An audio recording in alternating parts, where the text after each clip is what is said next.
And welcome. This is I Drink and I Know Things. This is episode 30. We're back talking about some politics and news since we've been going more the pop culture route lately. I'm joined here with MC, and we'll see if more of the panel shows up as we continue on. So Iran. Last time we talked about them, they were saber rattling again about the Strait of Hormuz. And you have Israel pointing the finger saying they bombed assets in Syria.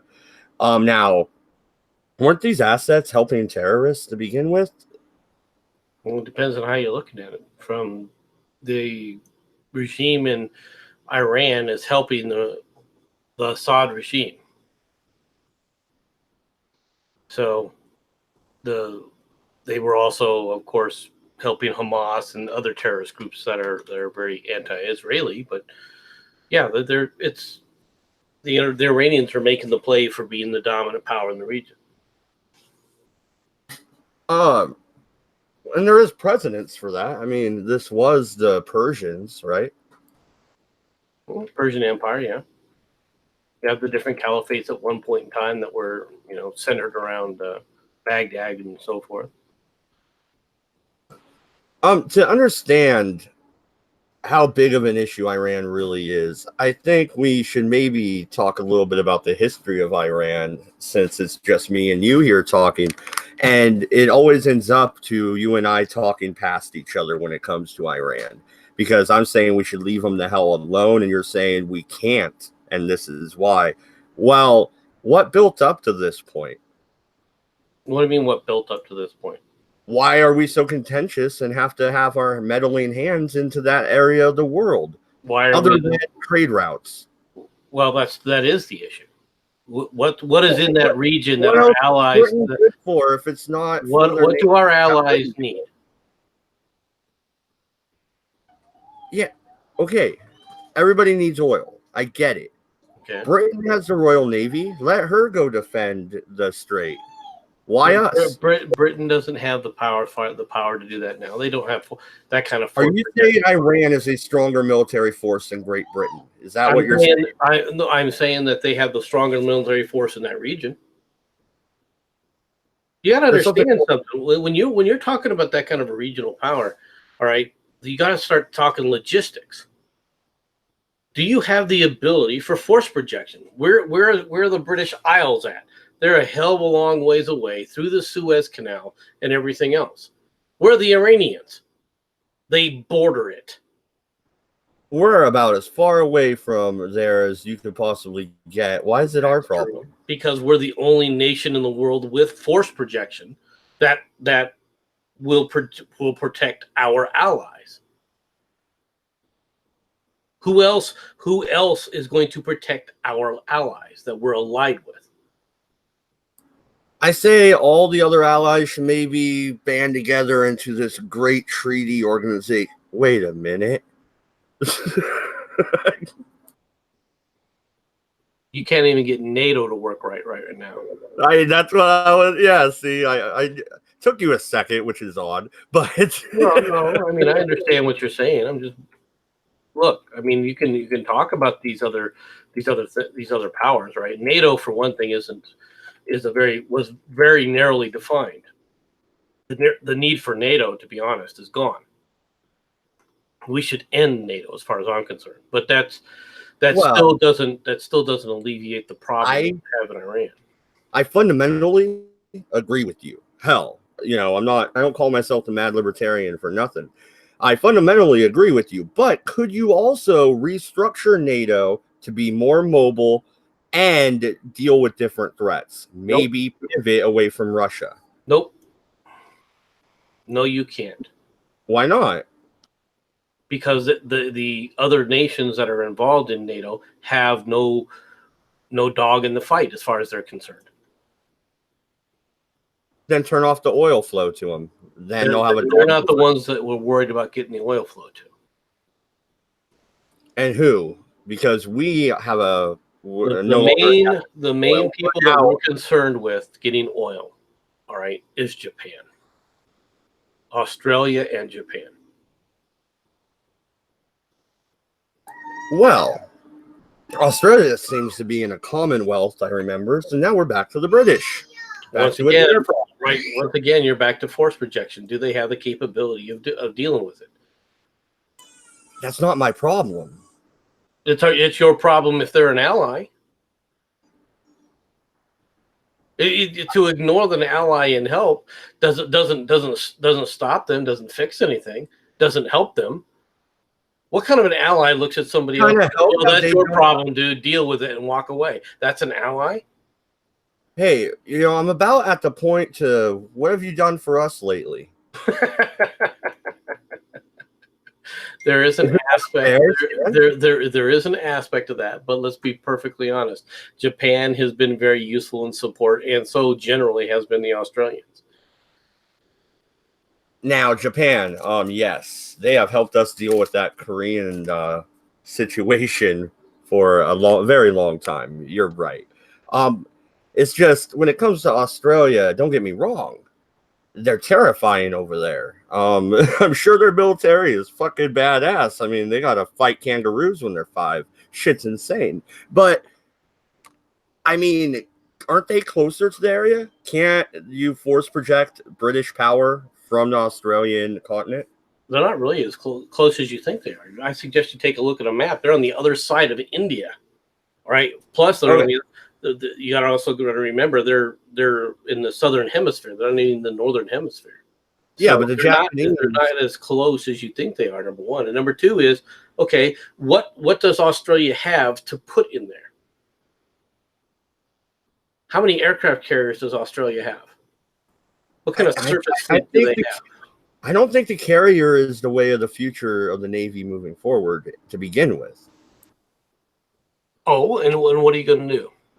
I would go back to, if I'm going to keep a carrier, I would go back to a smaller version, not these super carriers that they're trying to release, and I would make a more mobile Navy. That way, if we are going to force project all around the world, we're able to get there in a timely manner, not just, show up after one of our ships, like the Cole gets sunk. Well, the Cole got attacked in port, but I understand your point of view, but a super carrier has what advantage? Lots of planes. What do you need? You need air support. You need air superiority. In order to force project, the one thing that you desperately need is air superiority. But one super carrier costs as much as how many of the smaller carriers that we used to outfit? You could have more carriers, a bigger carrier fleet. You think so? All right, but then you got to run into other problems. All right, the idea of the carriers that people think about, they say, well, one of these smaller carriers can, just get 3 or 4 of these smaller carriers. Okay, then you have to man all those carriers, right? You have to get the personnel on all those carriers. The redundancy by doing that is massive. That's helping the economy, especially in places like San Diego. I mean, it's helping the economy. It's not helping the economy to take people out of the shovel-ready jobs, man. So government jobs are the way to go. Let's increase the bureaucracy. Is that what your solution is? Dude, if I can't even say anything without laughing, you should know I'm full of shit. And then doubly because it's an Obama quote. Yeah.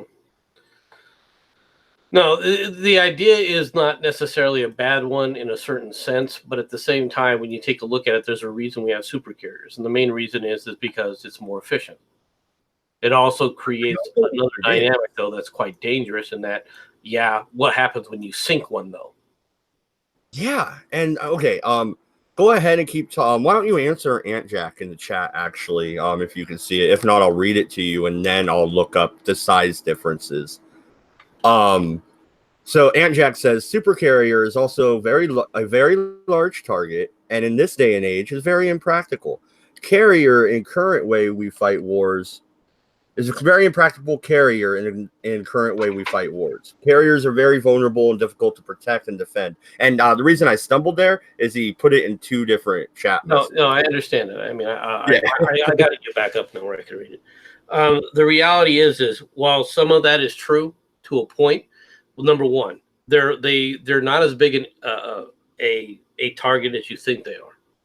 All right, they are very well protected. Are there ways to defeat that protection? Are they still vulnerable? Yes, they are, but there's multiple layers on how we defend carriers nowadays because they understand how vulnerable they can be. Right? They're not easy to see when you're dealing in the ocean. Okay, people will talk about radar and how effective radar is. Well, that's great, but there's ways to defeat radar. REW systems, our electronic warfare systems are second to none in the world. Okay, that's something that even to this day everyone will grant the United States. We are our superior EW systems. Does that mean that we can't get one sunk? Does that mean you can't overwhelm one? No, it doesn't mean that you can't do that. My subs never lost to a carrier in war games. We were always given massive handicaps, and we had fun with some other nations' carriers. Well, that might be true, but you're not you dealing with certain things, and the fact that you have a sub is a modern U.S. sub should tell you something. Plus the fact war games are not in an open area where people are actively looking for you. All right. At the start of the game, normally you're given some kind of operation where they don't know you're in an area. It's not that they've already gotten a handicap of they know where the subs are. Now you can say that, well, that's true of any kind of sub. Well, not really. When you start talking about the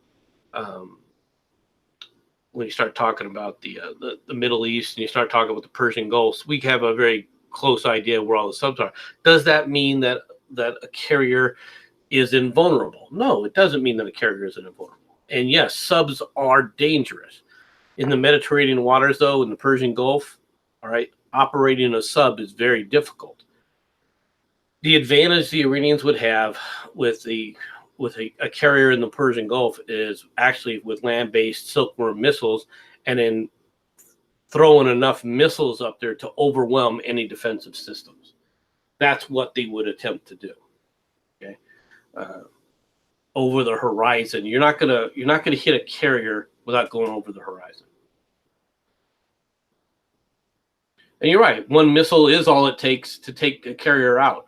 But I guarantee you, if you fire just one missile, you'll never take a carrier out. Right? Okay, but looking at the comparison of carriers here, and this is really hard to see. I couldn't find a better picture in 30 seconds. My apologies. But is that the Hinnitz class?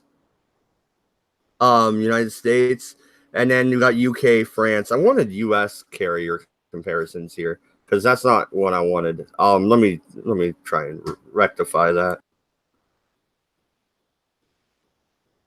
I'm just thinking a smaller carrier would be more maneuverable. You could build more of them for cheaper, and you're talking about how many crew it takes to staff, a lot less than the large super carrier that they just came out with. And what's the name of it? The Eisenhower, or is that an older one? That's probably an older one. No, you have the USS Abraham Lincoln. You have which is a Nimitz class. Don't be like World War II generals who refused to see the way warfare was being fought was changing due to new technology. I'm not ignoring that. I'm just saying that a single missile fired at a carrier is not going to bring it down. All right. I'm not saying that it doesn't have the capability. I'm saying the defensive systems would easily outclass any kind of single missile that's been fired at it. If it's a nuclear tipped weapon system, that's a game changer than in and of itself. But the idea that you're going to be able to hit a U.S. carrier, all right, it's not going to go the way you think it is. If it happens, it's going to not happen when people are in an area they're expecting a problem. It's going to happen with a U.S. carrier going through something that they don't expect, and then it gets wiped out. Oh, this is probably a little bit better. So the U.S. has a shit ton of carrier designs to choose from. U.S. carriers have blind spots in their defense system, which is why a U.S. carrier is never alone. U.S. carriers go out with a fleet. A carrier doesn't sit there in the middle of an ocean by itself, Jack. I mean, it's got a lot of defensive capability around it. It doesn't just sit there on its own. Why not more of the design China is going with? I kind of like that carrier design. What makes you think that it's an effective design? Well, one, it's a little bit smaller, so that does make it a little bit more maneuverable. And depending on how many decks it has, depends on how many aircraft it has stationed below deck, right? Well, to a point, yeah. I'm not sure how many decks it has, but I'm sure you could fit quite a bit of aircraft on there. A lot more than maybe even. Where's the UK's? Yeah, the UK's design. They're sticking with the smaller models, right? What makes that not as efficient as ours? Number of jets they can fly off of it. Number of jets equals number of missions. Number of missions deals with the amount of time you can be over an area. The number of strikes you can do, the number of airframes that you have. For example, let me give an example of something. Not every plane that's on a carrier is going to be dedicated toward, you know. Well, you have search and rescue as well. You have chopper pads, right? Well, you have that, but you've also got reconnaissance aircraft, and you have EW aircraft. Okay, so and you don't have many of those. Well, if you don't have many of those with your fleet, then obviously you're going to have to, you got to have them somewhere if you have them, on a smaller carrier. So by proportion, the number of attack aircraft you have on a smaller carrier is going to be significantly lower, or percentage-wise in your percentage of capability, than it would be for a larger carrier. That's one of the reasons that it makes larger carrier operations much bigger. The other advantage of these larger carriers are the power plants. Right? They're using nuclear power plants. Why do you use nuclear power plants? Well, because they're the most efficient power plants. They can go for a long time. They need relatively little maintenance. All right. They're very versatile. Now you start putting in smaller ships. Okay. That doesn't mean that the reactor is going to shrink in size. All right. So it's harder to have a reactor that works that way, that works as safely as that way. Right. Can we use smaller ships with nuclear power? Sure, all right, but it does make it considerably more difficult, all right. Which is another reasons why we stayed with the super carrier design overall. Hi, Melissa. Well, no. Okay. Here's a question I've been thinking about as you were talking. As the United States and other militaries move more and more towards unmanned aircraft for both offensive and reconnaissance missions, why are we scaling up when really we should stay the same or scale back if we're going to be using more drones? We haven't been scaling up. Where do you come back thinking that we've been scaling up? There was a big hoopla in the Senate over that super carrier. They were saying it was almost twice as big as the last carrier. I'm sure they over-exaggerated because they're senators, but it sounds like we're scaling up and drastically. No, I mean, we haven't put out anything above the Nimitz class in frickin' forever. All right. Well, I'll drop the carrier thing and we'll go back to Iran because that's what got us on the carrier. Because they sent one carrier and naval escort into the area, or is there multiple? Well, basically, it's replacing a station carrier that left out of that area. Super carriers will go the way of the battleships. We'll see. All right. So in other news, do we have to talk about that stupid comment?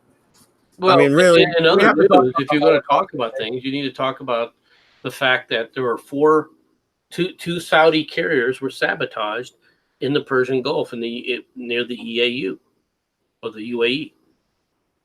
I thought the UAE was fairly neutral in the area because no, a lot of it is neutral, but I'm saying off the coast of the United Arab Emirates, the UAE, you had two Saudi tankers that were sabotaged. You also had a Norwegian ship that was sabotaged, right? Plus another ship. I don't remember where exactly it was from. And that was reported today.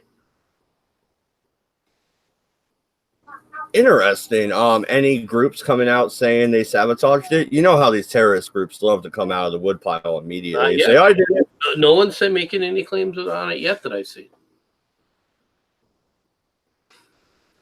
So the idea that the Iranians are just going to sit there, the idea that the Iranians are just going to sit there. The other problem that you're dealing with when you're dealing with who's going to deal with the Iranians is what are your plans? Okay, let's say Iran does. Let's say you do things your way, right? We pull the United States out, and Iran says, "Okay, we're closing the Straits of Hormuz." Who's going to fix it? Israel would jump on it. Good old Benny boy. How will Israel do that? Israel does not have the ability to sit up there and go to Iran and beat the Iranians in a ground war.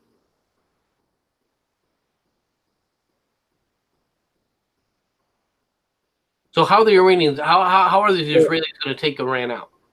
Well, why exactly are they itching for a war then? They're spoiling for a fight. Who is? Netanyahu and his government. No, he's not. He's prepared for a defensive fight. He's not spoiling for a fight.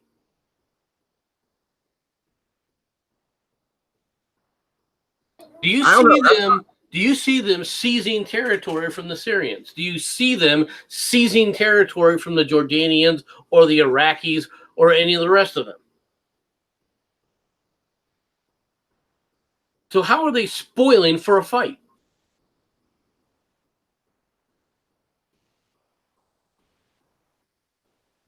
I've yet to see any real with the rhetoric. With the rhetoric, for one. What their rhetoric is you're planning to attack us and we're defending ourselves. No, the rhetoric is freaking Uncle Sam come save our fucking ass. Oh, whatever. Okay, whatever. So once again, that doesn't explain how they're spoiling for a fight. And the Saudis have been for a while too. Well, the Saudis are changing ever since the King Fahd died and the crown prince took over. There's now a new dynamic that's taking place within Saudi Arabia. And Saudi Arabia has got a lot of moving parts in it, right? So they've started to become more aggressive. One of the reasons they're becoming more aggressive is they're losing control of the oil market. It's not the only reason, but it's one of the major ones. The other problem is they're dealing with. Go ahead. We're now an exporter of oil. The United States is, right? So we're no longer importing it and propping up their government in that way, at least. That's true. But then again, we weren't in there because of that to begin with, really. We've always had enough oil reserves. We still have all sorts of unproven reserves all over the United States if we wanted to drill for it. Just a second.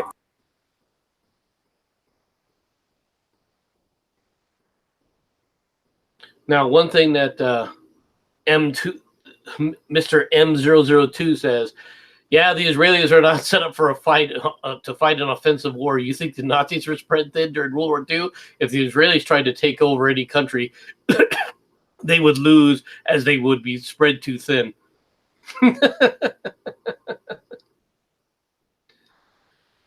From an occupational standpoint, that's exactly accurate. If you're actually going to go try and take over an area and actually occupy it, that's very true. Now, Israel does have a very mobile, very powerful force, but it's more of a strike force and counterattack force rather than an offensive, long sustained force. But it also comes down to logistics. All right, Israel doesn't have the ability. They have the ability to mount raids. They have the ability to mount strikes. But that's a long ways away from actually, mounting an offensive operation where you've got the logistics chain behind you to where you're seizing territory and you're hanging on to it. All right. And I'm not talking about, small little enclaves here and there. People talk about the occupied territories of the West Bank. Well, yeah, okay. But that territory is actually relatively small. All right. And to be honest, when they went into that area, overall, it was relatively sparsely populated. Populations have shifted since then, but relatively it was sparsely populated. The they've seized the Golan Heights. That's true, but it's very limited territory once again, all right, and it's very sparsely populated in comparison, right? They're not seizing massive territories of hundreds of square miles, in any direction. Now, for the most part, Israel doesn't have to worry about their neighbors per se. They're not really going to worry about the Egyptians launching a major attack. They're not worried at this point in time of the Jordanians mounting a major attack. However, within Egypt and within Jordan, you've got plenty of freaking Palestinians that are more than willing to scream Allah Akbar and run across the border with suicide vests, killing as many Israeli citizens as they possibly can. And it's been that way for a while. And I'm not saying that the Israelis are, the clean and pure as the wind-driven snow. They've done a lot of freaking, nasty crap in the past. I'm not a huge, fan of the Israelis. I don't particularly like Israelis. The least ones that I've met they're okay people, but that doesn't mean that I have anything more to say about them as far as positive or negatively. Right, but the Arabs, especially the Palestinians in that region, are far, far worse. There's a reason why in the past they were wiped out, all the men, boys, raped women when they took over their territory.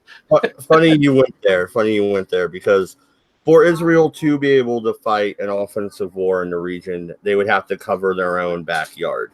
That would mean a sweep through the Palestinian areas.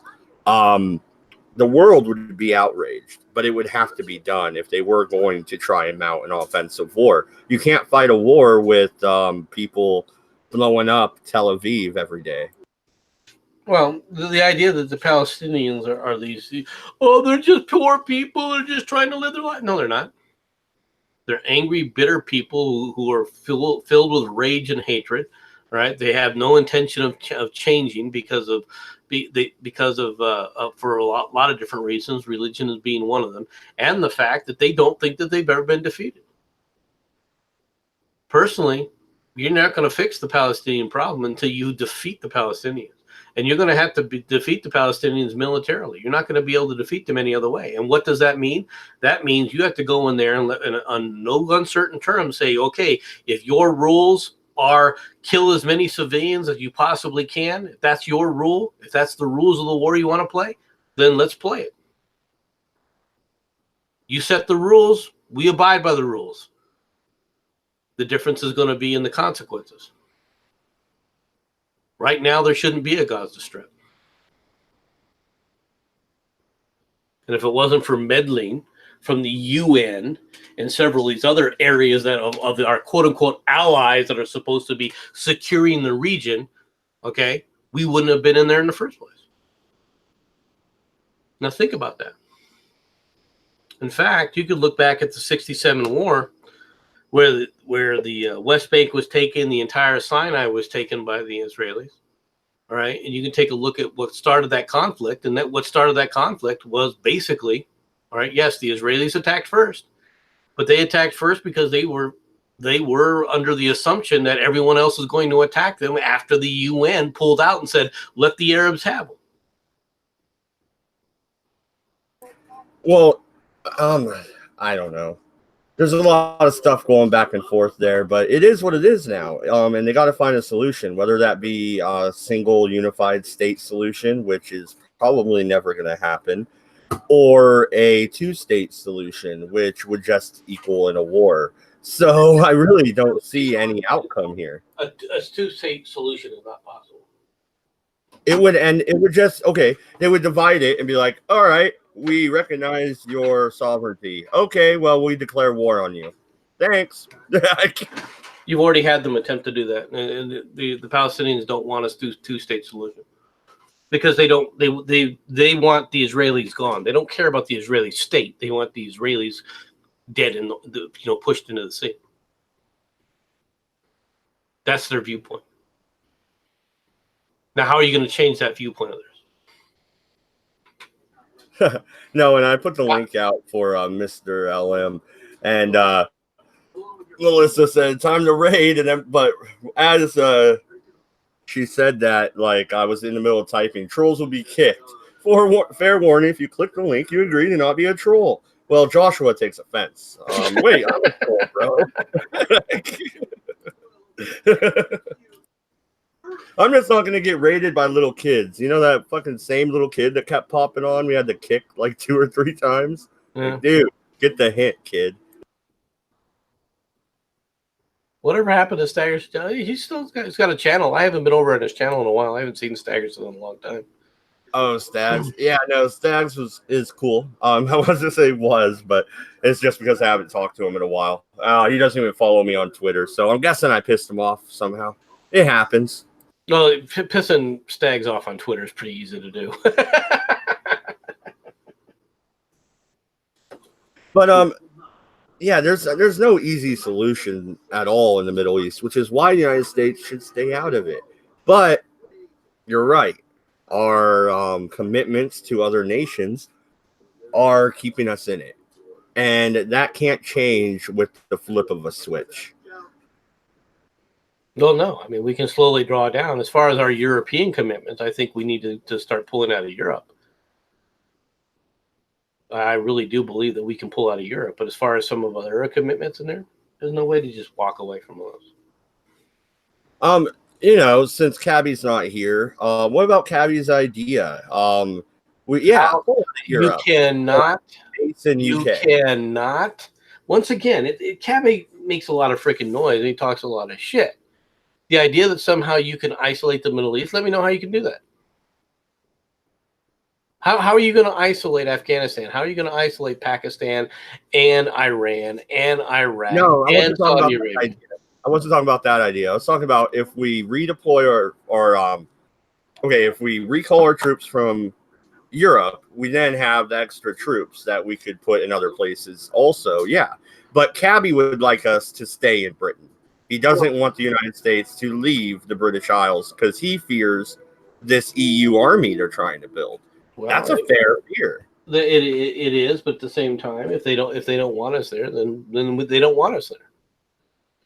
At least one Brit wants us there. Well, there's a number of British that I'm sure want us there, but they also want it out of the EU, and that hasn't happened yet either, has it?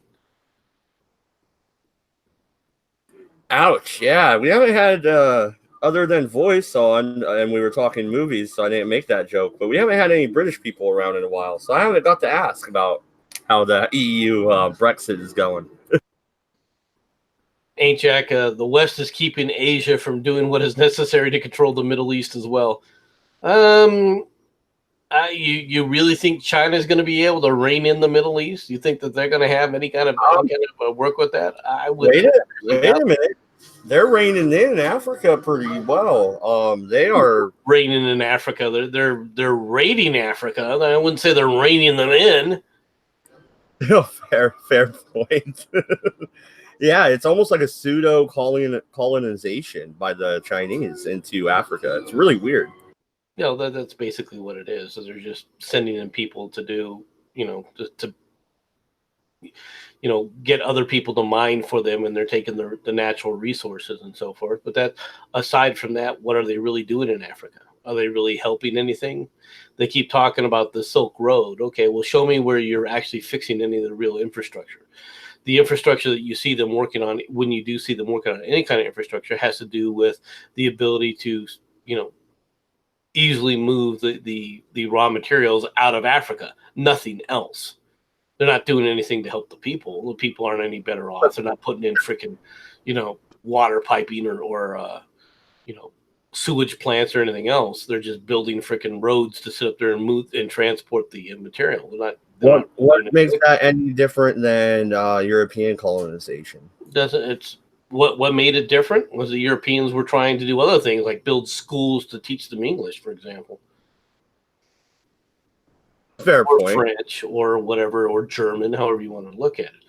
It was true colonization. They were setting up colonies. They were moving in people from their territories to go into that area and live there, be there.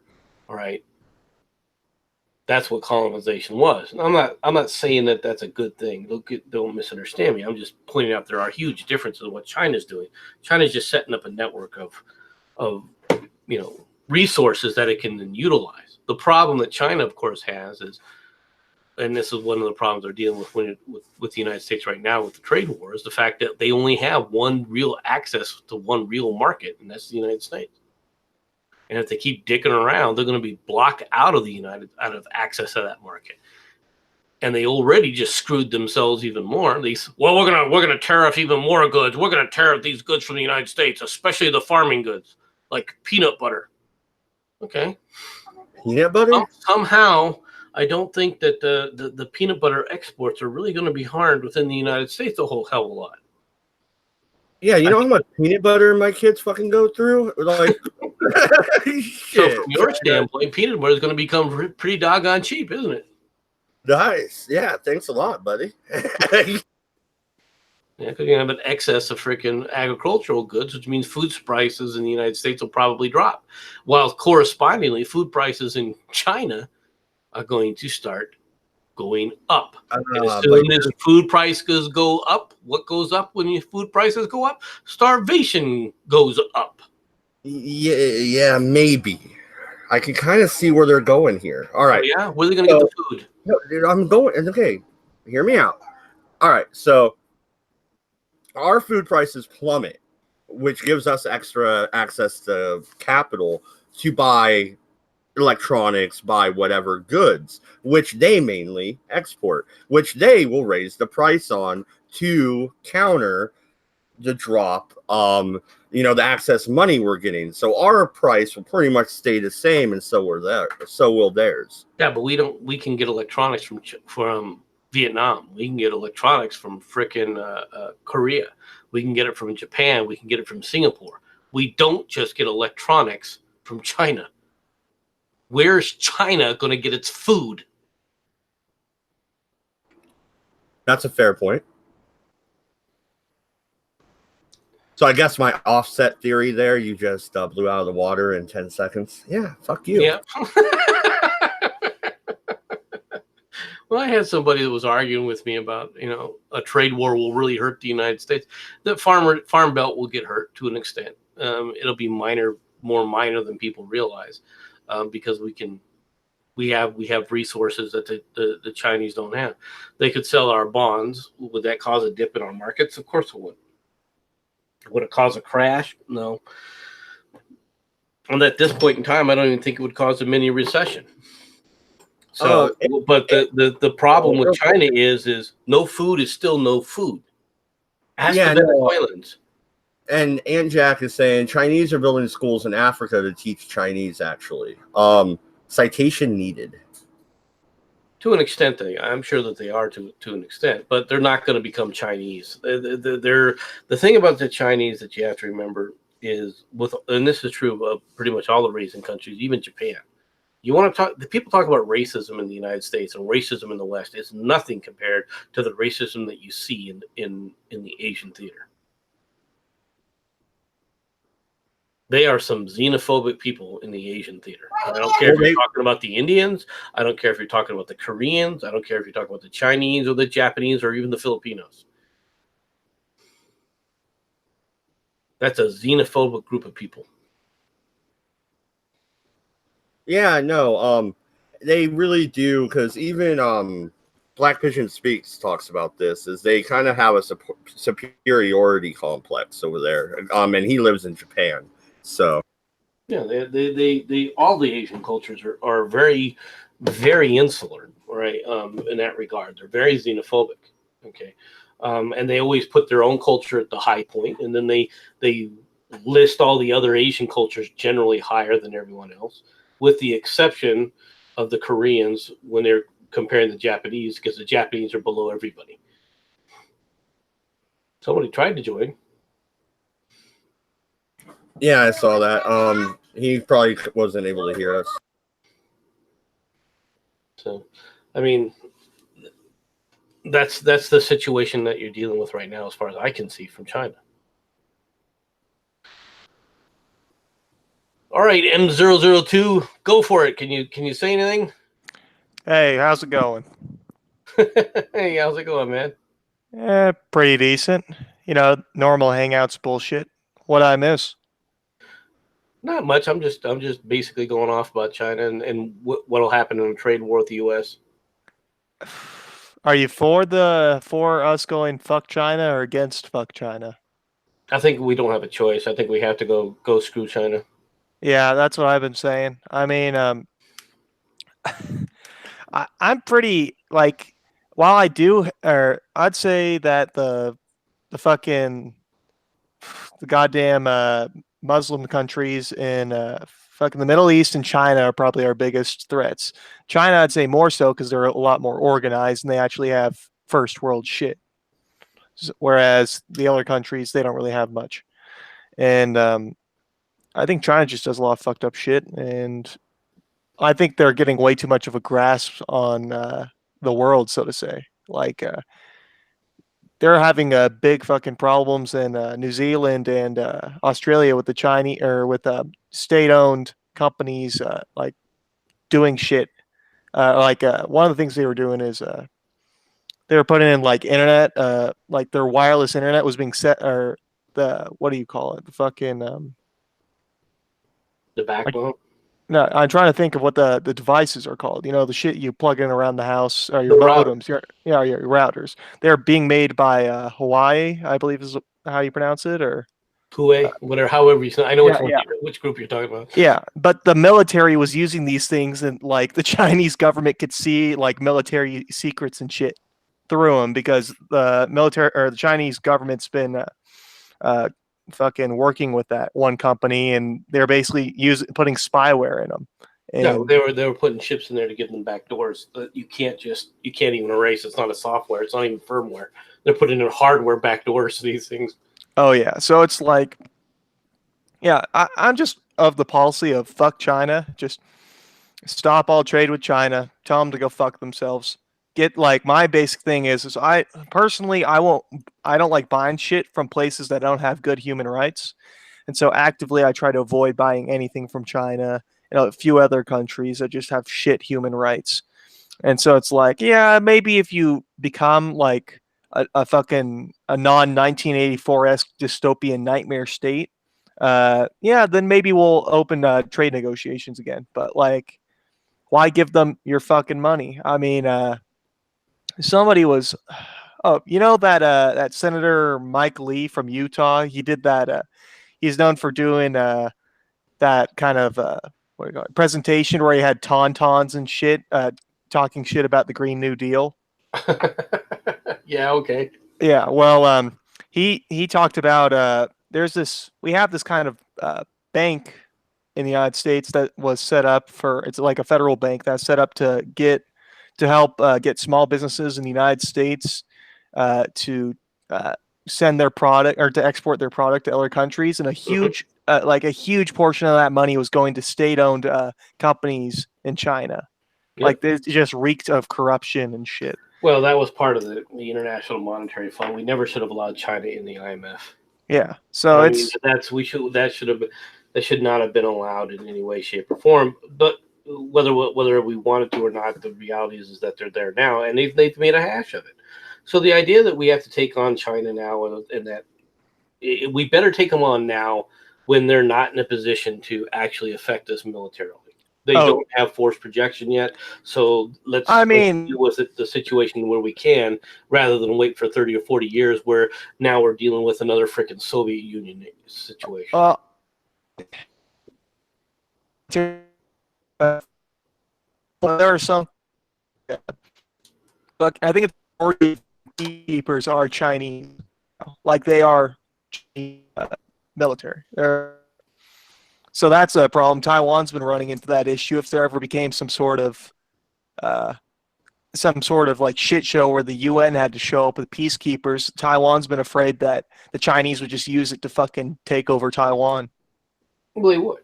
They would do the same thing they did in Hong Kong. But the worst part about it is that China, let's be honest, the UN is useless. The UN is feckless. If I was in charge of the U.S. policy, there's two things that would go. I would warn NATO that they've got 5 more years of U.S. cooperation, and then the U.S. is pulling out of NATO. And then I would tell the UN, you've got 15 days to get out of the freaking country and go to your little auspices. Go head on back to Switzerland. I'm sure you can go deal with them. Oh yeah, no, I'm of the same opinion. Fuck the UN, just because like, for one, Saudi Arabia is on the Human Rights Council, so that's something. Iran was on the Human Rights Council for a It, while. I mean, it's it's just nonsense what they yeah, freaking yeah, do. and then like there's all sorts of shit where like the UN is just a complete shit show that has way too much authority. Well, we granted too much authority. That's for sure. Oh yeah, well, yeah, it's trash. Fucking, we definitely need to apply the UN because they just do a bunch of shit. But when you have Saudi Arabia on the Human Rights Council, for fuck's sake, all right, how can you call yourself legitimate? There is no legitimacy in that, and it's just like, fuck. The only time the UN would be anywhere or would be useful at all is if aliens were going to wipe out the whole planet. Then that might be an issue. Okay, yeah, maybe we need to have a fucking world government in that case, so we can just not get wiped out by the aliens. Yeah, but the UN would be in the way. Yeah. To be honest, if we try to listen to the UN, we'd end up losing them all. We'd end up losing to the aliens. Yeah, fair enough. I mean, the UN's complete shit show. NATO, I believe NATO has led to a lot of cool shit being made. I don't like NATO just because it reminds me of what happened in World War One. Just everybody join your fucking treaties, and then finally it's one pissant country pisses off another pissant country, and because everybody's in a treaty with them, it fucking starts World War III. Well, the problem I have with NATO is very simple. Right? Mm-hmm. What was NATO there for? It was to as a stopgap measure to prevent the Soviet takeover. Okay, the Soviets don't exist anymore. And as far as I'm concerned, okay, this was at the beginning when everyone was worried about the Soviet threat. No one's worried about the Soviet threat anymore. Hell, the frickin' Germans are too busy trying to make deals with them and oh yeah, for get fucking their oil and everything else for them. Yeah, so natural gas. That was a big one. If they don't see Russia as a threat, why should the United States? Yeah, no, I mean, and the funny thing is like there's some shit with Russia that, like, everybody's been talking about. Oh, Russia this, Russia that. Russia's the bad guy again. They're trying to fucking do that shit. Russian spends like a third of what we do on military, and that's what I kind of find funny is that like Russia has a pretty decent military force, and I'll say a lot of that cost percentage for GDP though it's much higher. Yeah, probably because Russia doesn't have a high GDP. That's right. So you have to understand that they're from a military standpoint, they're spending far more of their national budget on the military than the United States is. Oh yeah, well, percentage-wise, I'd agree, but in just sheer numbers, they don't spend they spend. I think it's a third or less of what we spend. Oh yeah, very much. And well, one thing the Russians have going for them is that basically they inherited all the Soviet shit. So a lot, like most of their jets are just ex-Soviet jets. Most of their tanks are ex-Soviet tanks. Like they don't build too much new shit. They have all the tooling for it, so they can churn out all the parts they need to keep the old ones going. So, well, they have some new stuff, but they don't have a lot of it.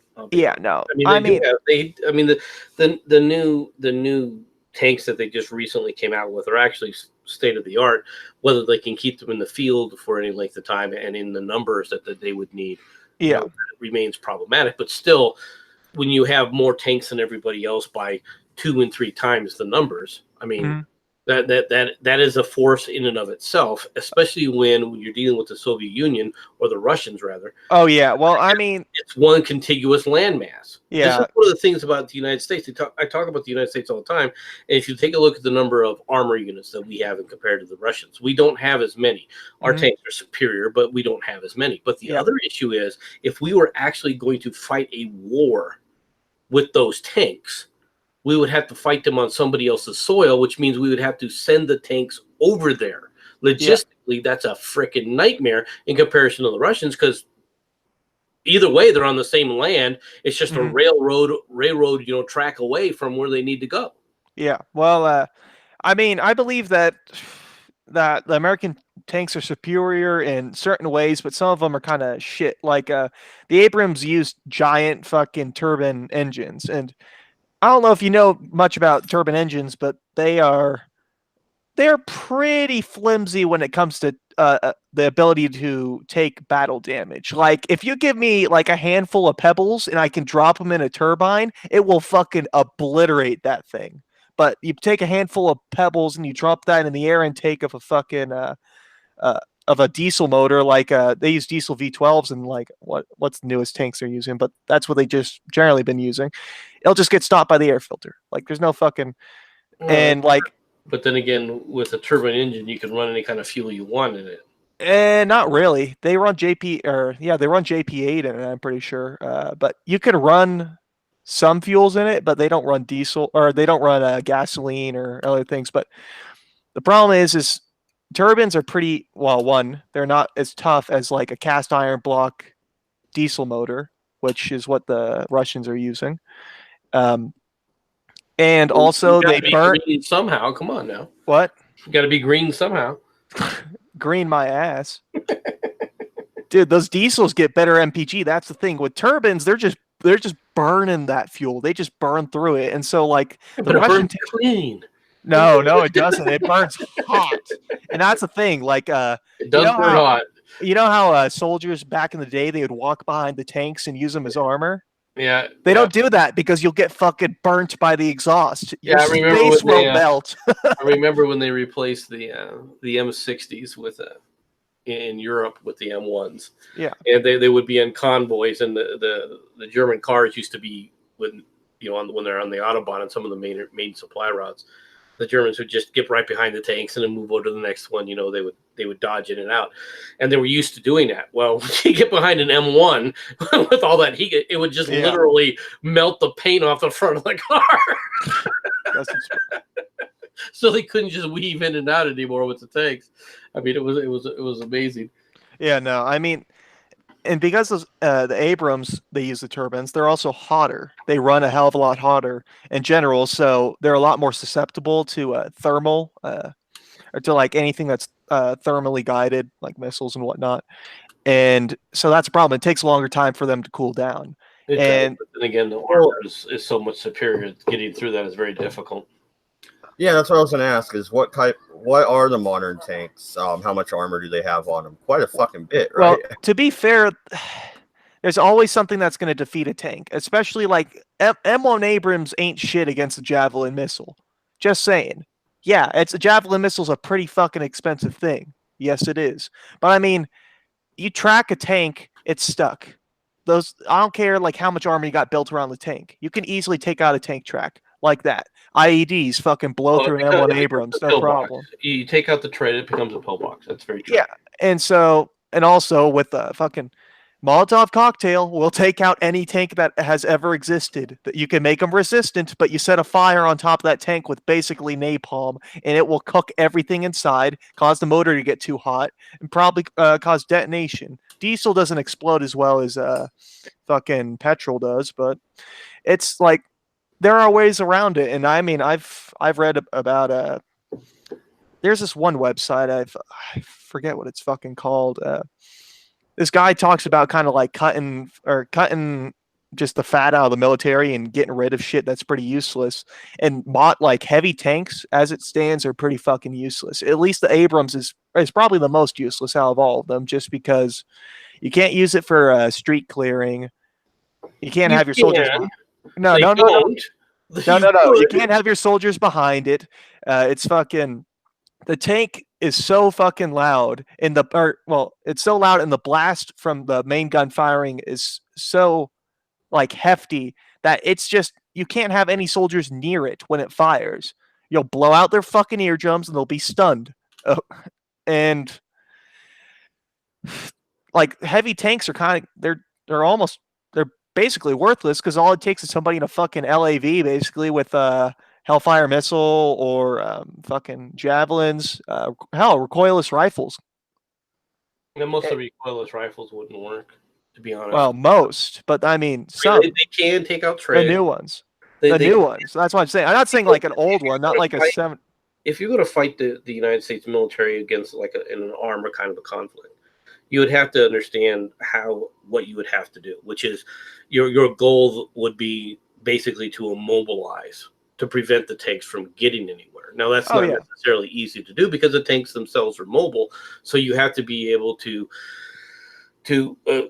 limit their ability and limit their mobility within a certain area, and that's one of the advantages that the tanks have. And of course, the tanks, when you deal with combined arms, the way the military now functions, all right, it's damn near impossible, because anytime that the tanks really get into an area that becomes a sticky wicket, we'll use a British phrase, all right, what you'll see all of a sudden appear, of course, are Apaches and other type of airframes, all right, to settle the matter.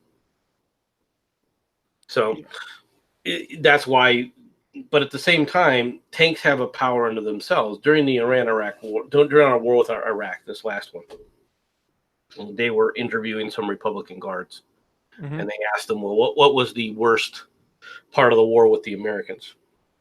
The air war and the ramp up of the air war. And he said, no, the American planes would come over and you'd lose a tank here, lose a tank there. He said, but when the American armor showed up, I lost my entire brigade.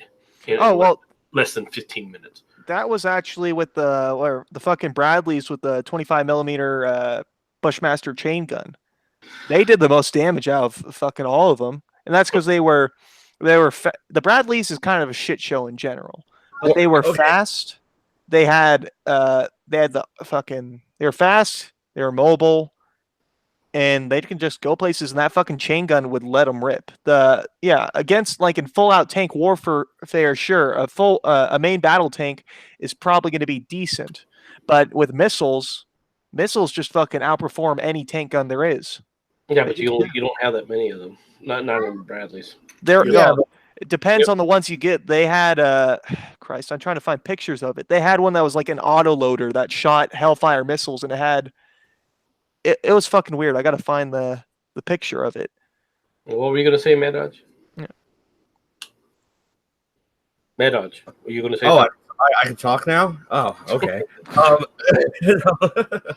No, the question I have, though, is after Operation Desert Storm, the second Iraq war, why didn't Saddam Hussein and his military just melt away like Al-Qaeda? Just melt away, because you're not going to defeat them. Melt away and fight a guerrilla war. They did, didn't they?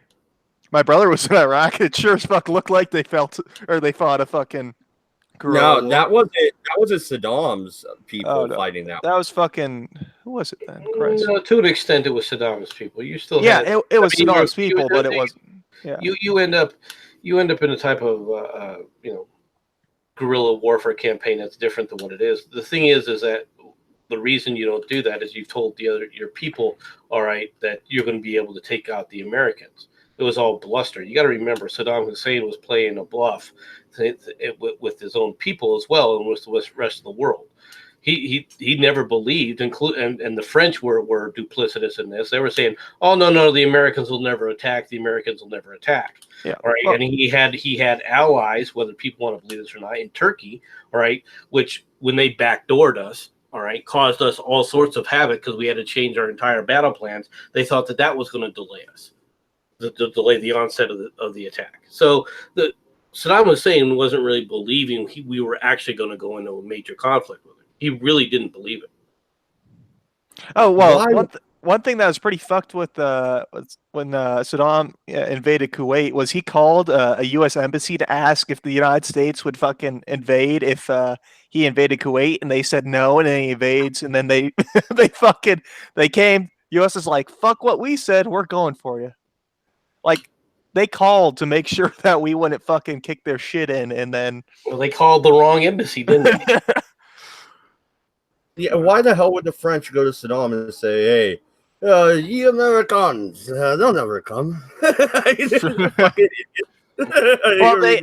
they asked. I trust somebody at their word, generally. I mean, that's probably the biggest fucking surprise he ever got. Like, oh, fuck. But well, he still could have pulled out. When we started ramping up, he still could have pulled out. Yeah. I mean, he could have pulled out, but do you think they would have fucking they would have just like, oh yeah, they're pulled out, we're good. No, they probably would have kept going.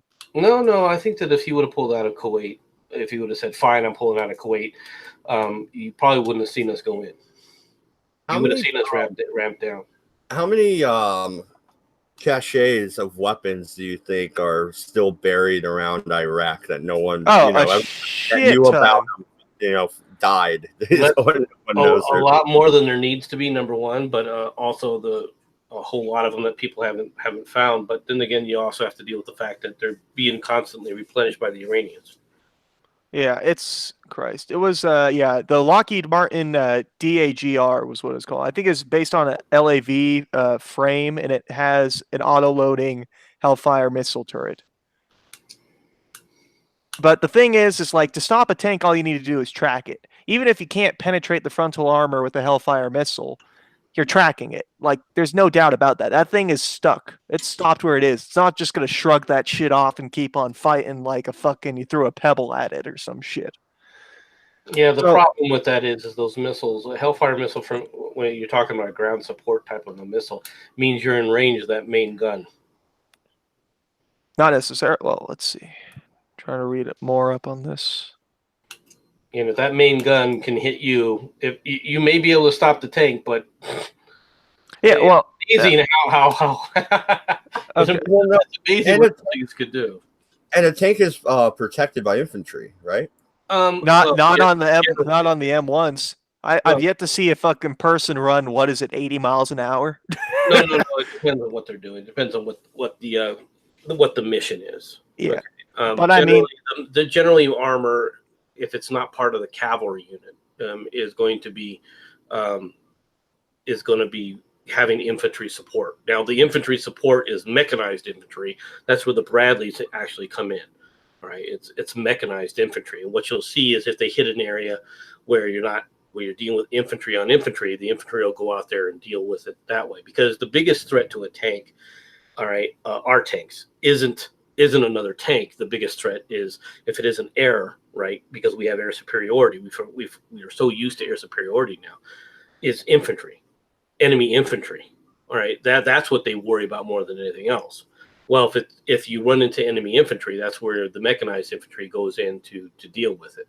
All right, because tank on tank battle, all right, in mass movement of warfare, all right, our tanks are superior. Now, there are limits to everything, all right, and that's not a guarantee for a victory, especially if your tanks are outnumbered. But when you have a similar number of tanks, if you're fighting out in the open, you're probably going to get your shit kicked in against a fucking M1 Abrams. But that's the whole thing. Especially if they ever have to pass through a city, they're basically fucking gone if you have the proper armament. Just because, like, there are the Russians made the RPG-29, which is like a way further development of the RPG-7, and they saw use in Iraq a bit. And the tankers were scared shitless because they just go through their side armor and just fucking pierce through. And like, just imagine a fucking a cone of hot melted copper just burning through through your cab, and shrapnel and shit just flying about. That's no bueno. But I mean, to stop a tank, all you have to do is track it, and then it becomes a pillbox at that time, and then you could just burn the fuck out of it, and then it's done. Well, if you, as long as it doesn't have a friend. Well, yeah, you're not gonna just leave your freaking buddy out there stranded. Well, how big of a fucking tow truck do you need to get a fucking M1 Abrams out of it? Well, how big of an Apache do you need to protect it until you can get the tow truck there? I mean, no, that's the thing. Depends on what you're fighting. If you're fighting against a mobile armor, it's a lot easier to take it out. That'd be funny. I can see the chopper pilot. Hope you got AAA, bud. I'll be around to get you.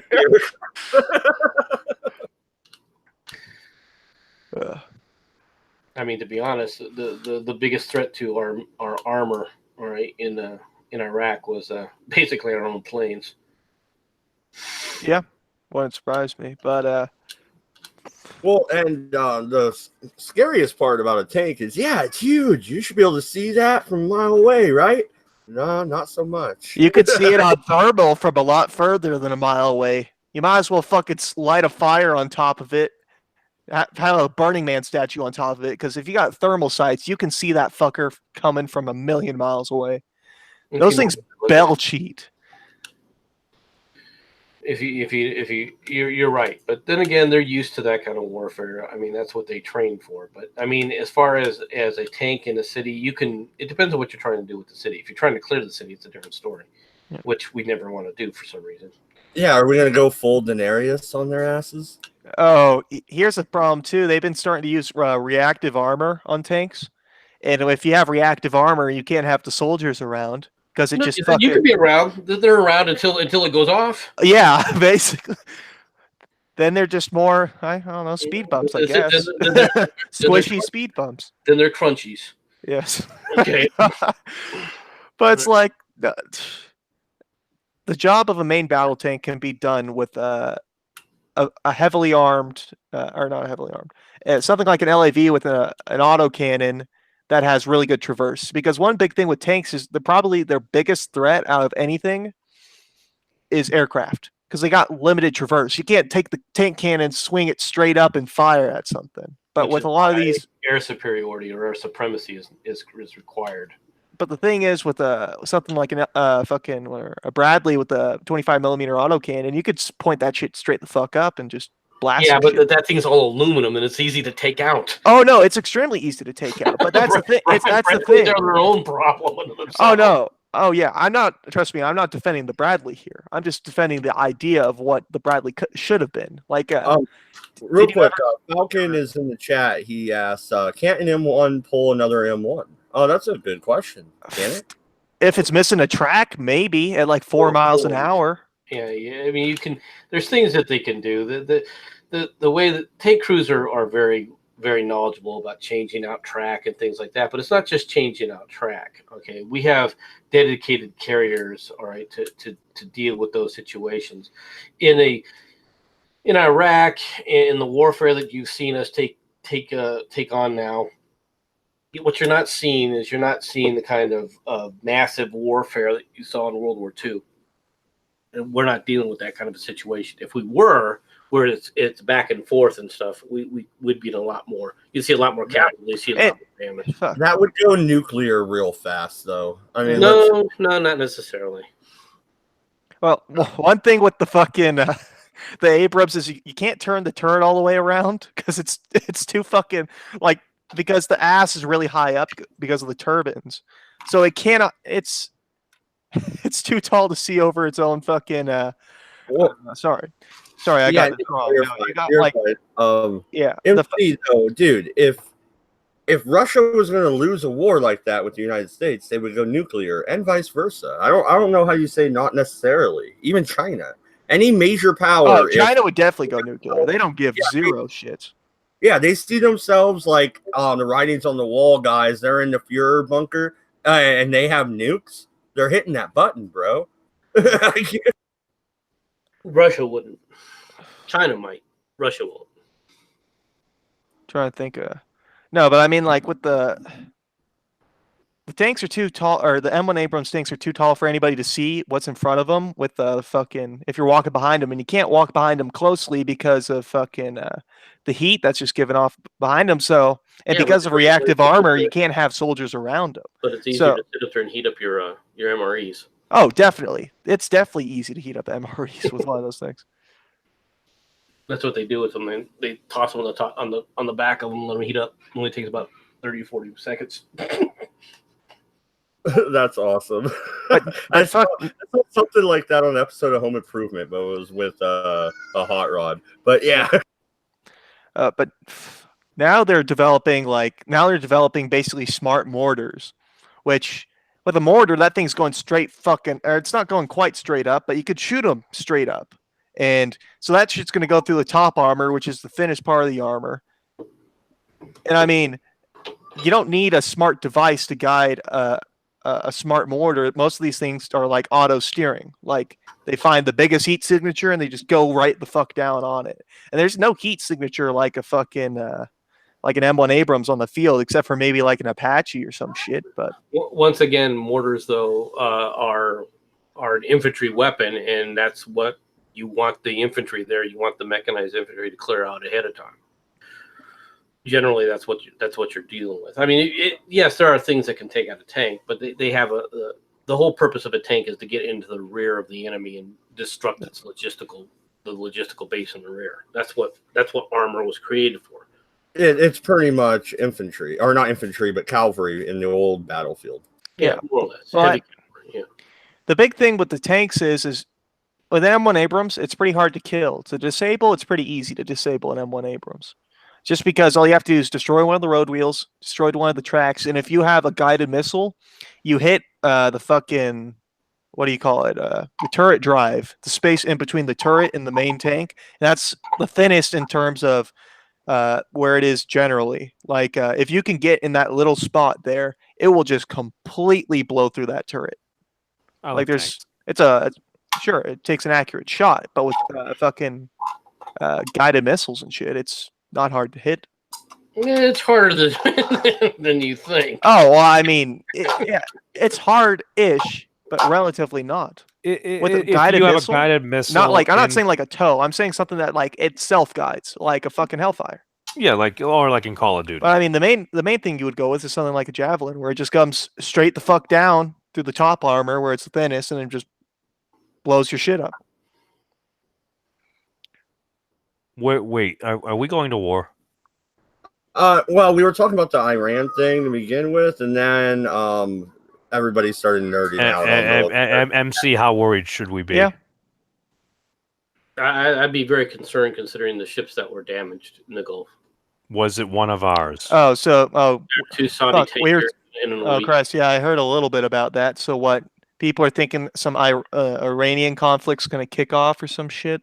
That's a possibility. The Iranians have been talking freaking a bunch of smack, and the Saudis are accusing the Iranians of sabotaging those tankers. Yeah, I just don't understand why we don't glass that fucking place. I mean, I don't encourage I hate him. nuclear fallout as much as the next guy, especially since I'm supposedly a green person who doesn't like pollution. But at the same time, it seems like the simplest solution. It's like, what are we doing with these old nukes? They get too old and we have to dispose of them. I thought there's an easier way to dispose of them that makes more use of them instead of fucking throwing them in a mountainside somewhere. And it's called that big red fucking button. And I want to be like a Staples "that was easy" button. So when you click it, it goes, "that was easy," and then it's just nuclear. It's fucking the blast wave goes off and incinerates all those fucking shitheads. Oh, well, that would be a whole lot of shot in front of there. If I ever become a dictator with nukes, I'm gonna have my nuclear football having that was easy button on it. All right then. Hey, Mr. Allen. Oh, and MC just kind of going back to the whole what was still going though. on I mean, there. a ground conflict with Iran is probably the stupidest fucking way to go. Well, MC, basically when you said Iran was talking smack, and just because they're gonna have a fucking. I'm guessing if there's ever a ground conflict with Iran, they'd have a He can't hear me, can he? I can hear you. I'm waiting for you to continue. Oh no, well, can Mr. Allen sorry, hear me? Hang on, I gotta say this. Whenever somebody new joins the call, I can't hear them.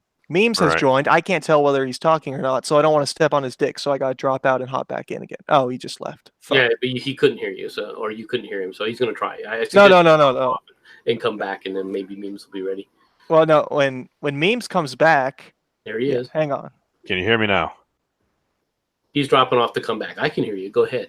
All right, no, but when you were saying Iran is talking smack and other folks are doing this, I'm like, you do realize if you replace the names of those nations with a couple of different YouTubers, you would also be correct? Oh, such as what? Oh, I have no idea. No, you were saying basically the drama was folks from different nations were talking smack and doing a bunch of provocative things. I'm like, that sounds like the antics on YouTube as well, except that's on a national scale that will probably affect millions of people. Sabotage of two Saudi tankers is something that you normally see on YouTube? Oh no, dude, that sounds like an act of war. Only Jake Paul videos. that may also be considered as an act of war by some. Was any? Well, actually, I'm sorry, but was anyone? People were injured? I didn't see anybody who was injured or anything like that, and we don't know really what actually happened. It's just that the Saudis are claiming sabotage, and also a Norwegian ship was sabotaged or hit with something. So we don't know what exactly happened. I mean, Oh, Norway? Like Norway's gonna do some shit. Anyway, go ahead. yeah. Now, when I hear sabotage and the ships are still there, I start to get kind of think or the thought, oh, this is bullshit. Because when the Iranians want to do some shit, they just load up one of their skiffs, basically one of their high speed boats with as much fucking explosive as they can, run that thing into the side of it. I mean, if that oil tanker will send up a mushroom cloud that people will be able to see in Spain, okay? Like, Well, that's fucking, that's the UAE, though, right? It's yeah. not Iran. That's the thing. That's where Dubai is, right? Yeah, well, what I'm saying is if Iran wanted to fucking Yes. damage the ships, which they're thinking Iran did it, they could have easily done it. All you need is fucking one fucking shithead who's 18, Allahu Akbar, and fucking drive that boat in there. It's not hard to drive a fucking boat, especially when your target's a fucking an unarmored fucking unarmed or not, what do you call it? Unarmed fucking fuel tanker or You, whatever. you got to be able to acquire a boat, and it's not often as quite as easy as Grand Theft Auto. Well, maybe No, I'm saying the Iranians as a country, if they wanted to sabotage. We're talking about. Absolutely. Yeah, that's what we've been talking about on this. I'm thinking the Iranians hired Davos Seaworth to smuggle them to the ships for the sabotage mission. Oh, it was wildfire. Yeah, it'll totally work. But no, in all seriousness, I don't know. Saudi Arabia has been thumbing their nose at Iran. Those countries don't like each other historically. I mean, what are you gonna do? I don't know. Well, since you don't know, I guess the glass theory, the glass suggestion goes forward, right? No. I'm vetoing that right there, MC. No, there is a better path. I mean, we need to What do you cut mean back. there's a better path? Well, let's Hey, see what man. it is then. We got I a didn't problem. say I knew the better path. I said there's a better path. Hey, we got a problem with shitheads in the Middle East. We got a problem with too many people, and we got a problem with Iran. And I feel like this solves all of our fucking problems. Okay? No, we just need some form of like transcendent event. Maybe it's aliens, or maybe a it's just transcendent event, a nuclear weapon. No, the Muzzies are gonna try to impose Sharia law on the fucking aliens and rape the alien women.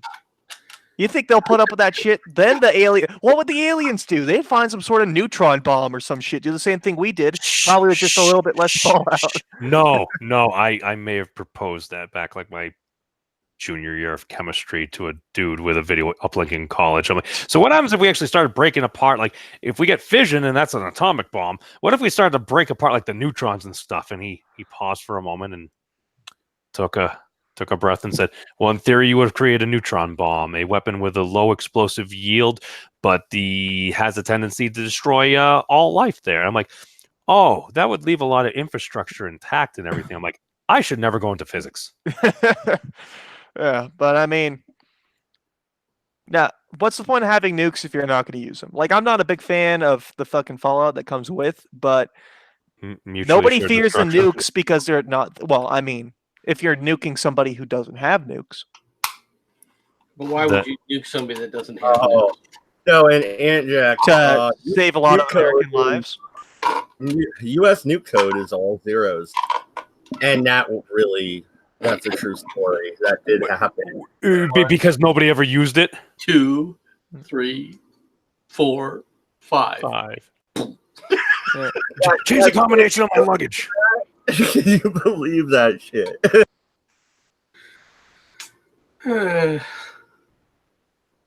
But no, as far as dealing with what the Iranians, we'll see who does claim responsibility for those attacks in the Gulf. We'll see what happens. Actually, you know what? That's a brilliant strategy. Because I bet you the Russians knew the codes and they're like, no way. You're lying. There's no fucking way. And they just ignored it. It's one way to get it, self-deception. Yeah, this is what it is. No, it can't be that. Wait a sec. Come on. That'd be as silly as like leaving your password as Obama 08. Yeah, nobody would do that. I mean, you updated after the first campaign. Anyway. Memes, read the chat. Zero Cool's talking to you in there. And what's up, Zero? Oh, I am not in the chat. I'm being negligent. My apologies. What's the next story you want to talk about, Mad Dodge? So what's new on the Trump front? Nothing. Same old, same old. Same. Oh, Russians. I'm still waiting for Mueller. Mueller, at this point in time, has realized he's stepped in it. Mueller will not testify in public. You didn't realize that a year and a half ago? So I'm actually going to be putting on. Sorry, I'm shilling right now. I just hijacked the stream. Yeah, I'm going to be putting over an outlandish series with Zero, and we're going to attempt to turn him into a comic book character. We're going to parody One Punch Man, and basically just this dude going to the grocery store, and just like these absolutely crazy ass things happen to him, and we're just going to delve into his psychotic mind. Excuse me, his very creative mind. My apologies, Zero. And basically the things that would happen, and then we'll just cut back to reality, and I'll be like, "You need a sandwich." Sorry. Well, I mean, here's the thing. I'm just watching a video right now of an M1 or M1A2 Abrams, owned by the I think it's the Saudis, yeah, Saudi Arabia. Get its shit kicked in by a shoulder-fired missile, and the tank, all the tankers get killed, just because the thing's stuck, and they're just stuck in it. That's because the Saudis don't know how to do things. You don't. A bunch of Hawk anti-aircraft missile systems, and they were bitching at us because they didn't know how to work them, and they said that these things can't hit shit, not even the drones. So we sent a team out there to go find out what the hell they were doing. And what they were doing is they would see a blip on the radar and they would immediately fire. And it was like, look, guys, you have this whole thing about targeting and tracking, and then you have this other button that when you get close, you press it so it blows up and detonates it in the air, all right, so that it takes out the enemy. Oh, and these are people that they had already sent through. So, yeah, the idea that the Saudis are getting the best out of our MC, did you send an instruction manual? It doesn't help. Okay, it doesn't help. If they at least had it, they'd have. It'd have something. What? They would just be as what? Well, the instruction manuals for many things often confuse me because like it'll have like all these different diagrams all over the place. You got to flip over. If not this, then do 3D, and you're like. The last time you open a manual on your DVD player or any other piece of electronic equipment you purchased? I mean, I do it like at work, but that's basically for mostly just basic mechanical things like putting together like a piece of furniture or something, maybe a vacuum cleaner, but it's still an instruction manual. It's still a reference point. I don't know, MC. Is that something you can Google? Don't Google that. There are lots MC, of yeah. MC, did you push Jimmy Carter recently? He broke his hip. Where's he at? Is he here in Tucson? I don't believe so. Is he back there on his peanut farm back in Marietta, Georgia? I don't know. I just opened up Breitbart, and the first thing that caught my eye was former President Jimmy Carter has surgery for broken hip. Yeah, he was probably visiting the same shower that Harry Reid fell down in. Oh, this sucks. World War II veteran dies on honor flight return from DC trip. Lame. Yeah, at least he got honored before he returned. True. Very true. Dow drops more than 600 points amid fears about the China tariffs. We touched upon it earlier. Anything else though? Because that's a big drop in the stock market. Yeah, that tank I mentioned, the maximum range on it was 5 clicks, and the maximum range of the M1 Abrams tank gun is like 4,000 meters, and that's not accurately. Its effective range is 3,500 meters, so it has 1,500 meter range difference. So you could be like 1.5 clicks out, or well, not 1.5. You could be 5 clicks out and hit this thing and just blow it to fucking smithereens. Without a main gun, without a 120 millimeter main gun, just with a Dagar, which is direct attack guided rocket, which is an adaptation of the Hydra 70 rocket. Yeah, I'm not really worried about that, to be honest. Oh no, well, no, that shit doesn't pick up. But what I'm saying is there are I guess the topic I was thinking of or getting into was, I suppose, really idiotic military spending on dumb shit, and a lot of this shit is just kind of like, I mean, did you guys ever see that movie? What was it fucking called? Christ, is an HBO movie about the Bradley. A Pentagon Wars. That was it. I don't think I've seen that. You need to watch it. It's about the complete shit show that was the Bradley program and how it just, like, you need to watch it. It's a very, very good example of how fucked the military program is. It's a satire movie, but like it's how it actually fucking happened. Wait, the Bradley fighting vehicle? Yes. Okay. And they just seriously, everybody needs to watch fucking Christ, what was it again? God damn. Pentagon Wars. You need to watch it. Cause it's pretty fucking, it's funny, but in a very sad way, because that shit happens all the fucking time. Those weren't the ones we had to, like, troops were literally like just welding like random barricades on, were they? Oh no. Well, no. Well, they did that to a lot of things. They did that to Yeah. the Humvees, made them into Yeah. Frankenstein Humvees. But no, the Bradleys. Their problem was the concept of the Bradley was supposed to be a fast reconnaissance vehicle, and then they just started piling shit onto it, like, oh, we want to put this big gun on it with a big turret. Okay, well, you're making it taller, and now tanks are going to attack it because they think it's a tank. More okay, mass, yeah, more and they're mass, like, and more check boxes. They clicked all the options. yeah, well, yeah, they're basically like, well, now the armor's too thin. We need to thicken that up. Well, it had aluminum armor to begin with, so what? You want to just add a shit ton more weight onto it? And by the time they were done, it just ended up a complete bastardization of what it was. And they also figured out that when aluminum gets hit with high velocity rockets or tank rounds, it like burns and it releases toxic gases, and it just gases everybody on the inside of the fucking tank. So you're just fucked anywho, even if you survived whatever fragmentation went through. So it's just a complete shit show, but Pentagon Wars is definitely worth the watch. Jeez.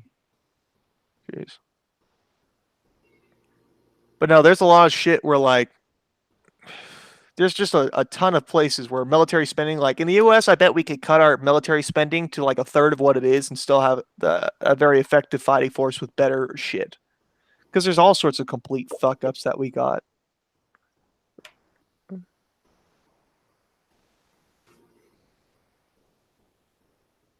Yeah, the Bradley was the thing of the Bradley is it's all aluminum. Yeah. And I'm not a big fan of aluminum for armor either. I believe if you're going to have armor, you need to have something that's steel. Like, steel is the only armor to go with. We'll have something that doesn't release toxic gas if you get hit. Yeah. Well, I mean, aluminum ain't going to stop shit. Thin steel, that would have been the same armor rating, wouldn't have stopped shit either, but it wouldn't have burned or released toxic gas. Aluminum is a shit ton harder to weld than steel. And so it's also it's not as good in terms of durability over long term as well. It's definitely more warpable, but yeah, the composite armor is what they're looking at. But there's limits to that as well. Well, aluminum would be lighter too, right? Aluminum is lighter. It's lighter for its weight for the same time, but steel has a higher strength. I can't remember what the figure is, but it's a ridiculously higher amount of strength compared to aluminum. Aluminum is good for like planes and shit, but for a fighting vehicle, it is not great. If you ever damage some panels on it, you need to have it welded. It's a lot harder to weld. You need to know half somebody knows what they're doing. Long term, it gets aluminum. It doesn't bend. It breaks. So after a certain point, it just breaks. Whereas steel, you can bend it all sorts of fucking shapes and it'll be fine. And so because of that, all metals flex, and especially when they're in vehicles and whatnot. So the aluminum just gets micro fractures in it over time, and it just fails catastrophically. Especially if and so like aluminum is not a great material to use for long-term structural use. But it's horrible for armor. It's just absolutely horrible for armor. So if you're going to have an armored vehicle, don't make it the fuck out of aluminum. So I can't take a bunch of old beer cans and make some armor? I mean, if you had enough beer cans, I bet you could stop a tank track. But it'd be about as wide as the wingspan of a 747. You could make a pontoon boat. It would be amphibious. You would just want to be able to drive it on any roads. Hey, Mad Dog doesn't believe in roads. Yeah, we need no roads. Hey guys, I'm gonna have to drop off for a bit. I'll talk to y'all later. All right, take it easy, MC. Peace, MC. So that's where this conversation first started. Was you guys were talking about Iran and the possible sabotage they did, right? I don't know. That's what said when I joined. Well, no, and memes. Where's this hit piece you were gonna do? All I saw was a video with you talking to some girls for the first time in a while. Since you were so excited, I figured anyway. Oh, of course. No, I was on Some Dumb Americans, the professional stream with her, Weebo Jones, and it was a Chaos Eve. Because I listen to them on occasion. They were doing the call-in segment. I'm just like, oh no, I'll pop on if you guys got room. So I popped on. I did the Bane maths earlier with you fellas. So I'm like, and voice was starting to meme. So I'm like, oh, I like this. And I'm like, nobody cared who I was until I put on the mask. So I did it. I'm almost done. I'm just still procrastinating actually being here right now rather than doing it because I got the music track and everything lined up, and I just need to remove around a couple of the clips, and I'll have it premiere. No, I'll just have it released tomorrow at some point and then I'll send Sargon a preview of it. I'll have it unlisted, and then I'll actually link it just so at least we'll have contacted him, contacted his campaign. Explain my position, giving him an offer for a free splash page at the Skeptics Guild if he wishes to join, and offered him a carrot and basically said I was going to whack him with a stick, give him a couple of days before I whack him with a stick. We need to be charitable. No, here's the thing. If these are the things that are going on anyway, folks are going to do hit pieces and stuff. At least, how about what we do? It's like rather than just write something and never reach out to somebody, why don't we actually reach out to them for comment? Give them a couple of days. And you know what? It even said if he gets back to me, wants to have a chat or something, or if he just has a quick comment, if he tells me to go fuck myself, I said I would include his whatever he want in full. It's got to be charitable. Yeah, no. I don't know, man. What exactly did Sargon say that you didn't like? Did I sense concern in your voice? No, the kids want to play outside, but they also want to go in and out of the door every 30 seconds right away from my mic. I'm getting aggravated. Oh no. My only thing was for Sargon. It's like I appreciate when he says like we need to be more charitable. We need to try to understand the folks on the other side are human beings too. And then the times where he's like, I see him the other day. He's like, Jeremy Corbyn, you're an evil, evil man. And he just going around. He's like, you're dirty, dirty spear merchants. All right, fair enough. Did you need to go and tell those folks to basically get bent? Like, really? I'm like, and he said that to Jeremy Corbyn too. I'm like, you do realize you're contributing to the political atmosphere we have. I'm just saying. So I'm just contrasting that with a little bit of snazzy music.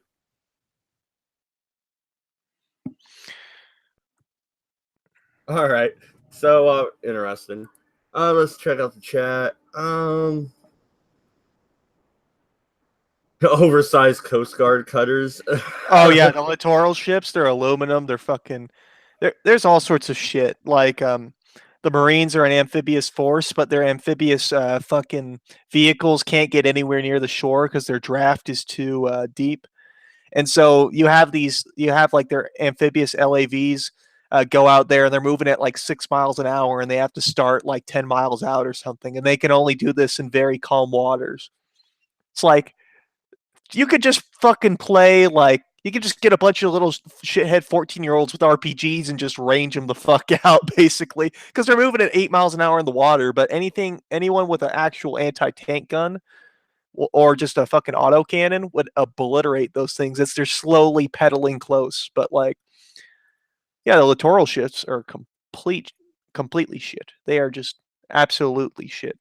There's a lot of the side I've read a lot about this is www.g2mil1word.com, all lowercase, and they have a shit ton of articles about all this shit, like how much of a waste a lot of this shit is, and like how crappy most of these vehicles are. I'm surprised they haven't done or at least I'm pretty sure they haven't done an article on the, what do you call it, the V22 Osprey, which is a complete piece of shit. You know, the tilt rotor thing. Oh yeah. Oh, it goes from like a dual helicopter to like four. That always, I'm like, conceptually, I understand the F-35 is kind of like that, but I'm like, I don't know the amount of mechanics and stuff you need to put in for there. Like, I think you could add something more specialized for less money. I don't know. Well, it's not just mechanics. It's cost, complexity. It's just like the V22 is a complete piece of shit. Like a lot of this is really technical, so I don't want to bore the fuck out of everybody. But like there's something that you do in a helicopter if you lose power to your rotor, and that's called auto rotation. And basically, what it does is you use the momentum of the blades. You turn the blades down so that the air flows through them, and it spins. It spins the proper way, and then as you descend, as soon as it gets enough momentum, you change the pitch of the blades to where they generate lift, and they slow your descent down. And oh, it's like a pinwheel. Yeah, basically. But the problem is with the V22s is they use extra light fiberglass, like carbon fiber mix blades that are very small. And so they don't maintain momentum for long. And it's so dangerous to perform auto rotations in it that they don't perform auto rotations in it. Like for practice, they all do it in simulators because it's too dangerous to do it in the actual plane or in the actual plane helicopter bastardization things. And they are ridiculously fucking expensive. They have they have all sorts of weird shit. Like they have two turbine motors and one turbine motor in each of their engine analyses, and they have like drive shafts that come off of the turbines that go into the middle of the wing, the middle of the wingspan, and there's a gearbox there, and it sends power to the other engines so that if you lose one engine, you can still get power to both rotors. But the problem is that on one engine, it's not enough to hover, and you can't land hovering with one engine. You have to land like an airplane. But the problem is you can't have the rotors all the way down, because if they were all the way down flat like they are in airplane mode, you will strike the rotors on the ground. And also, the thing stalls at about, I think it's 110 knots, which is pretty fucking fast. And if these things are taking off of aircraft carriers and like assault ships, like they do, and they lose an engine, they're not going to be able to land on an aircraft carrier or an assault ship. They have to fly to the nearest fucking airfield, which, if you're invading some shithole like North Korea, is probably in South Korea. And in South Korea, all those airfields probably got bombed into oblivion, or not bombed, or fucking struck by artillery into oblivion by the North Koreans. So if you don't have a base of operations, you're basically going to have to force land this thing at 110 knots, which will cause you to most likely flip and kill everybody on board. So they're really nice in that regard. Well, I'd say we probably wouldn't put it in that strategic combat for that probably area. But no, I hear what you're saying. I remember when I saw it, and like conceptually it's cool. I think, don't they use it like for like a rescue plane or something? No, they've been trying to use it to replace all the helicopters. Like all the transport helicopters, they're trying to use it to replace it. Like the military has a way of like, oh, here's something, and we want it to do all the jobs, just like the F-35, which the F-35 is very shit at most jobs and kind of good at some. But like, couldn't we do it like trucks? Like we have the Earth Mover trucks. Can't we just have like the Earth Mover helicopters? Christ, I'm just checking the price. Yeah, so each V22 is around 72 million bucks. And like the gearbox on one of those is several million, and the gearboxes go pretty quickly. They are just like initial cost, not bad. Keeping them flying, pretty bad. Keeping them in the air, extremely bad. They are very, very shit. And it's like paying for a horse to do dressage. God. Huh. Well, no, we only got a few minutes left. I do want to talk a second because I know not very many people care about sports, but Blazers won Game 7 of the semifinals for the Western Championship last night. Barely. They won it by like 2 points. And they're moving on to play Golden State in the Western Series Championship. And then if they win that, the NBA Finals. Golden State and Portland don't really like each other all that much. Matter of fact, the Golden State players straight up said that Portland had no chance to make the finals. Well, put up or shut up now, Golden State, because they're knocking at the door. Anybody else watch basketball at all? Go Sox. So you're just going back to baseball? So no basketball fans. All right. Nope. I just wanted. Well, basketball's all right. It's I liked watching it with like my grandmother back in the day because she'd be very excited about it. But since she's no longer with us, I don't know. I'll watch if it's a playoff game and the Celtics are playing or something. Yeah, no. And I only watch Portland if I even watch it. To be honest, I think I've watched 5 games in the entirety of my wife and I's relationship, which has spanned 7 years. So yeah, that's not very much. Ain't Jack has talked about he said, I love to arm sky crane helicopters myself. In Vietnam, they did that actually. They put bombs underneath them, like big ass bombs, and they just used them to drop bombs on the fucking Viet Cong, which they're pretty cool looking with bombs underneath them. But you know what would look cooler? King Kong. But no, we'll go ahead and wrap it up. But yeah, no. If there is some on the court drama between Golden State and Portland, I might report on the rest of the playoffs. I am a Blazer fan, so we'll see. I know not very many people like sports at all that come to this channel, so I probably won't do it. But yeah, tomorrow's my off day. I won't be around. But we'll see you on Wednesday. Good night and good luck. Thanks for coming out. And I do have a bit shoot if you want to check that out in case we get kicked off of here, of course. And we are monetized now. So there is that super chat for next time. Think about it. All right. Later, everybody.